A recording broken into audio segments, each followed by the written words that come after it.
statistique à deux variables. Correction de l'exercice numéro 2. Donc, dans cet exercice, on vous donne des informations concernant 10 villes pour lesquelles on vous donne à chaque fois le nombre de bureaux de recrutement et le nombre de personnes enrôlées en un an. On vous demande diverses questions, nous y reviendrons par la suite. Alors la première chose à faire lorsque l'on a un exercice de ce type-là, c'est de s'interroger quelle va être la variable qui va aller sur l'axe des abscisses, donc le x, et quelle est la variable qui va aller sur l'axe des ordonnées, donc c'est-à-dire le y.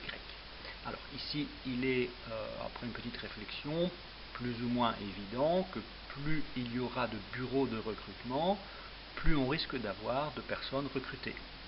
Donc, pour x, nous allons prendre le nombre de bureaux de recrutement, et pour y, nous allons prendre le nombre de personnes enrôlées en un an. Alors, nous allons maintenant répondre aux différentes questions. Alors, première question, construire le diagramme de dispersion. Donc, le diagramme de dispersion, le nuage de points, c'est la même chose. Donc, j'ai repris les données qui étaient là-bas. Première chose, choisir les variables. Alors, nous en avons déjà discuté, donc nous avons choisi de prendre pour x le nombre de bureaux, pour y le nombre de recrues.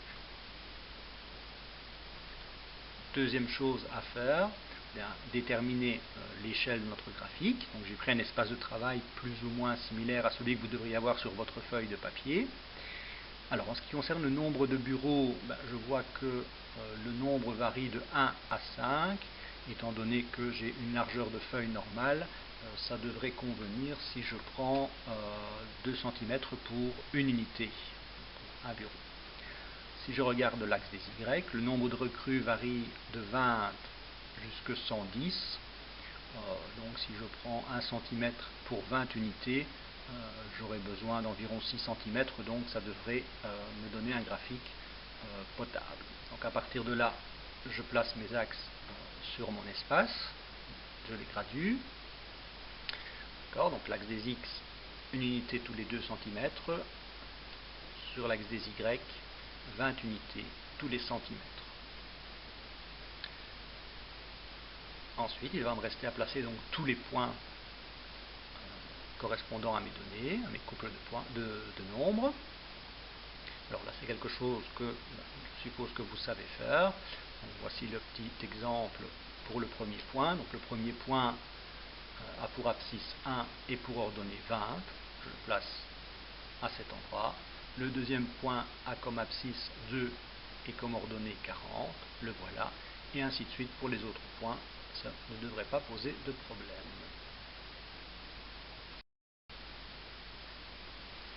Alors la deuxième question, déterminer l'équation de la droite de régression et la tracer sur le graphique. Alors tout cela se fait, la droite de régression avec la calculatrice. Donc vous allez prendre votre calculatrice et vous entrez les données qui sont là.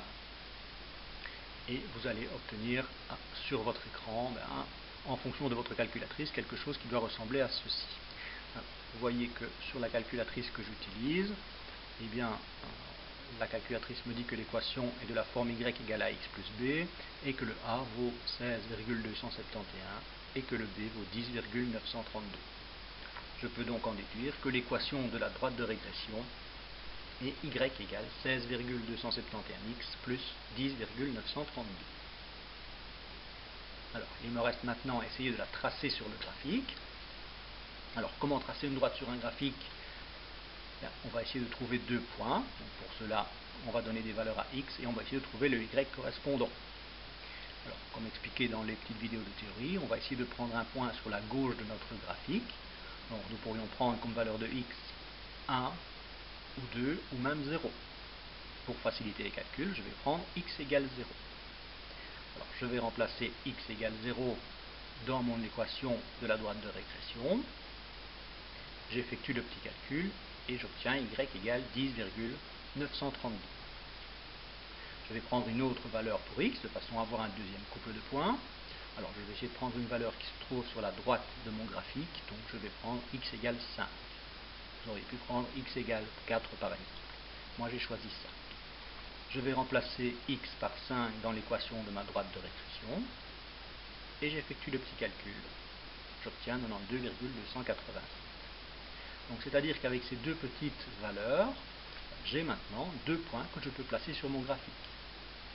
Donc, le point d'abscisse 0 est d'ordonnée 10,932 et le point d'abscisse 5 est d'ordonnée 92,287.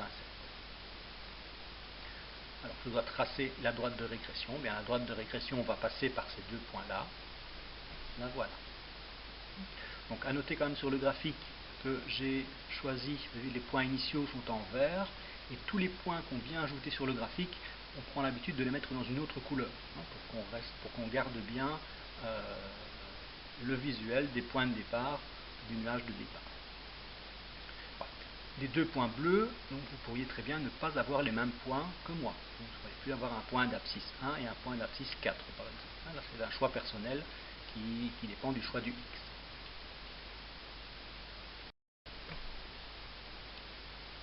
Alors, la question 3, on nous demande, à l'aide de l'équation de la droite de régression, d'estimer ponctuellement le nombre de personnes que l'on pourrait enrôler dans une ville où il y a 4 bureaux de recrutement. Donc, j'ai repris l'équation de la droite de régression que nous avions trouvée à la page précédente. Donc, elle était fournie par la calculatrice. Et on me demande, s'il y avait 4 bureaux de recrutement, quel serait le nombre de recrues possible. C'est-à-dire que le 4, c'est le nombre de bureaux de recrutement, c'est-à-dire que c'est la donnée de x. Donc je sais que x égale à 4, et je vais essayer de trouver le nombre de recrues, c'est-à-dire le y. Pour cela, je vais simplement utiliser l'équation de la droite, dans laquelle je vais remplacer x par 4.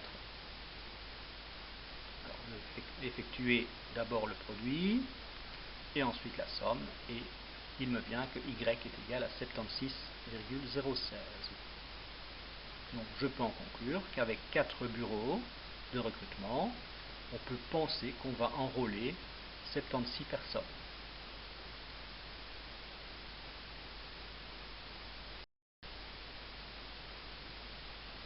Enfin, dans la quatrième question, on me demande de calculer et d'interpréter le coefficient de corrélation. Je reprends les données fournies par la calculatrice et je vois dans ces données l'apparition de R. R est égal à 0,894. Il s'agit du coefficient de corrélation. Il n'y a rien d'autre à faire, la calculatrice nous fournit directement la solution.